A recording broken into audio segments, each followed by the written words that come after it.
let's look at this from a sociocultural perspective. So I've spent a lot of time studying Hitler because I'm interested in ideological possession. And Hitler's a great example of that because his ideology was so harsh, but it was also so attractive to people. It was so unbelievably attractive. And you got to ask how the hell you account for something like that. So I'm going to dim the lights a little bit here because you guys have to be able to see this.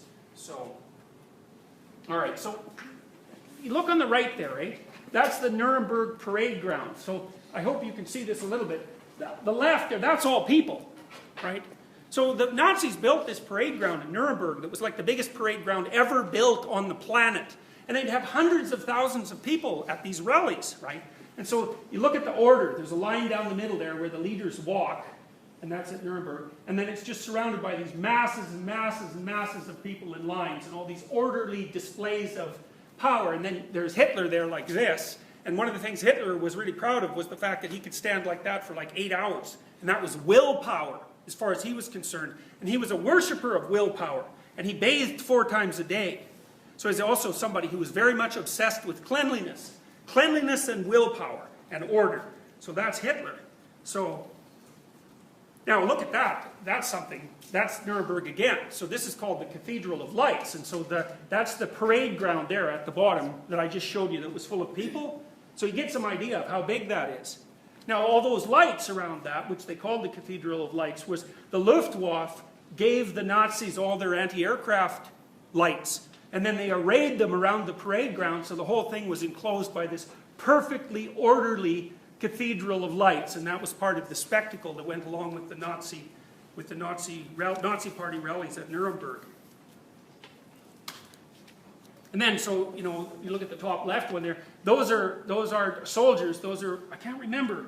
At the Nuremberg rallies, they had all sorts of people there. They had like the shovel brigade, and they were all standing there with their shovels, ready to shovel for Germany, and athletes and all sorts of people arrayed so that there was this massive display of order and power. And so you look at the top left-hand corner, you see how those people are lined up.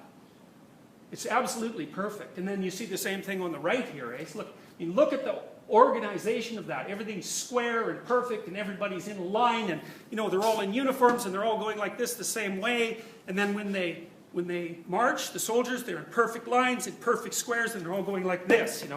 It's absolutely rigid, orderly perfection. And so the Germans, Germans tend to be conscientious, which is part of the reason why they have excellent engineers and part of the reason why their economy is so damn powerful. But one of the downsides of conscientiousness is orderliness, right? And so, people think the Nazis were uncivilized, but the new evidence seems to suggest that they weren't uncivilized at all. They were really, really, really civilized.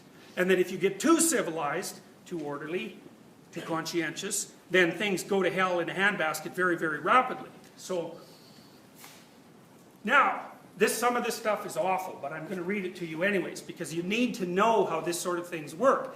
Now, Hitler emerged into power in the 1930s when Germany was in a real state of chaos, right? Because it was after the Second World War, or the First World War.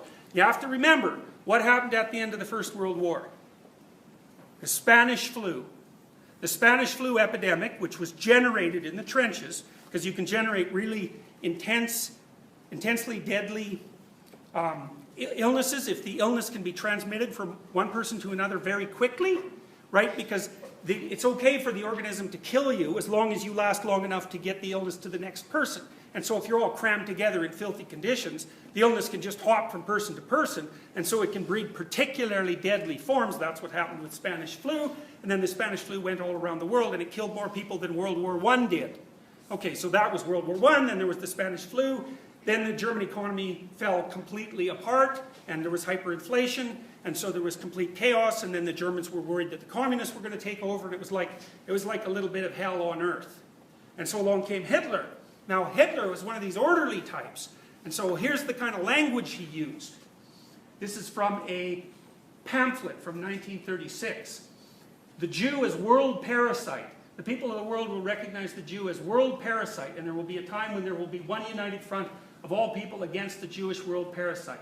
And the pamphlet ends, and humanity will be freed from the most severe illness from which it suffered for thousands of years. Now you can think about this as metaphor, and of course it is metaphor, but it's weird because it's not precisely conscious metaphor. What seems to be happening is because Hitler's one of these people who's hypersensitive to disgust and extremely orderly, it's natural for his mind to conceive of categories in this way. And Hitler was always talking about the Aryan people as like pure and perfect, but also as a body, you know. So the Aryan race was a body. And the problem that the Aryan race faced was that there was all these parasites that were attacking it. And it was the moral obligation of the Germans to push back against those parasitical forces.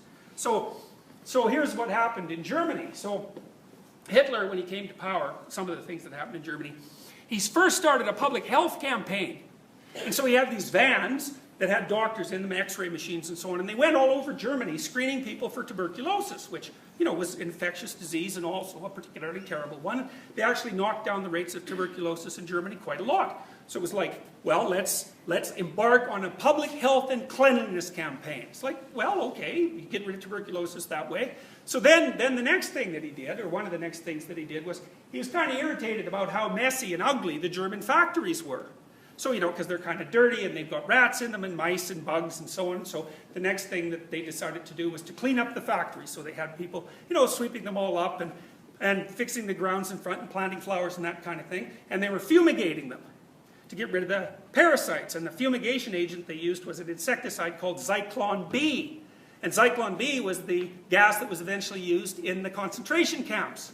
And so you can see the connection there, right? It's like a logical progression of ideas. So the next thing that happened was that they decided they'd clean up the mental asylums, right? Because, well, you know, do you really want those sort of defective people being parasites on everyone else? And should they really be allowed to reproduce? And maybe it'd be just better to, you know, euthanize them because they're useless and they're suffering anyways. And so that seemed to go pretty well. And then, well, then you know what happened next, you know. Then the next extension was, well, to anything that was foreign, like a foreign body. And this showed up in all sorts of weird ways. So Nazism also grew, to some degree, out of like nature worship. I don't know how else to describe it. There were kind of nature cults in Germany in the 1930s, and they went way back. And one of the things the nature cults were concerned about in Germany was the presence of invasive species in the German you know, in the German ecological system. You know, we complain about that now too, because, you know, you get plants coming over from China and places like that you know, spread through ecosystems and hypothetically disrupt them. But, you know, and that seems like a reasonable thing to be concerned about, but the reason I'm pointing out the connection is because you never know where these systems of ideas are going to lead, right? It's like, oh, contamination. Okay, fair enough, you know, contamination's real. Well, who's responsible for the contamination? Aha! That's where things start to get tricky. You know, when the Nazis just kept pushing the limit. And so, I'll show you some of the things that come from Hitler's speeches, or writings. This is from Mein Kampf. So, since the state did not possess the power to master the disease, the menacing decay of the Reich was manifest. That's all discussed sensitivity and contamination. The masses feel that the mere fact of the Jews' existence is as bad as the plague.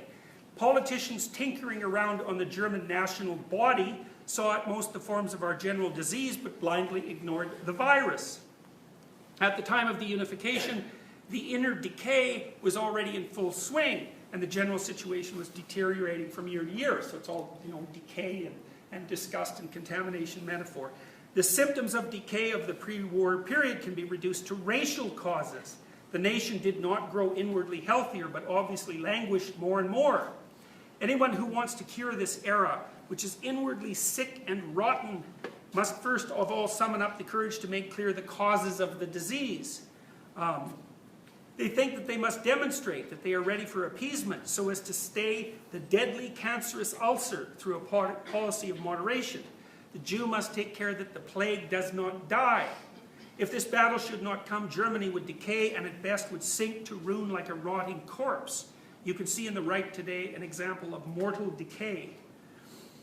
The 1st of May can only be the liberation of the nation's spirit from the infection of internationalism, the restoration to health of peoples.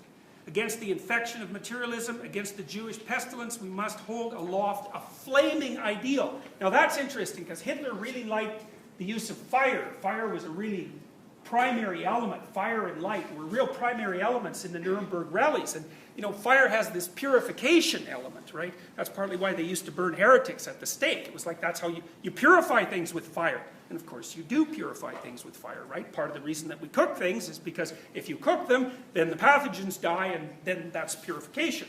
So it's not illogical.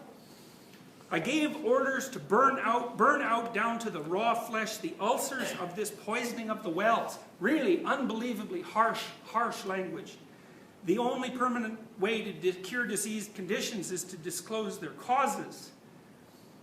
Let's see. This is the battle against a veritable world sickness which threatens to infect the peoples, a plague which devastates whole peoples, an international pestilence. The international carrier of the bacillus must be fought. If within this community one state is infected, that infection is decisive for all alike. And then, so and he also doesn't just address this sort of language towards the sorts of people that he ended up eradicating or trying to eradicate in the camps. He also used that with regards to communists. So we have a very real interest in seeing to it that this Bolshevist plague shall not spread over Europe. National Socialism has made our people, and therefore the right, immune from a Bolshevik infection, etc. You get the point.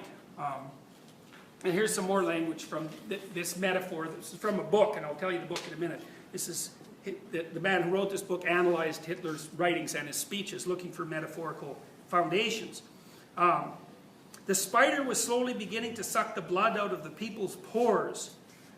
Here we face will-o'-the-wisp, eating like poisonous abscesses into the nation. It's all this, like you can hardly read these things without being disgusted by them, you know. It's all language that's associated with disgust and not with fear. And so that seemed to be very, very appealing to the Germans of the time. Horrible language.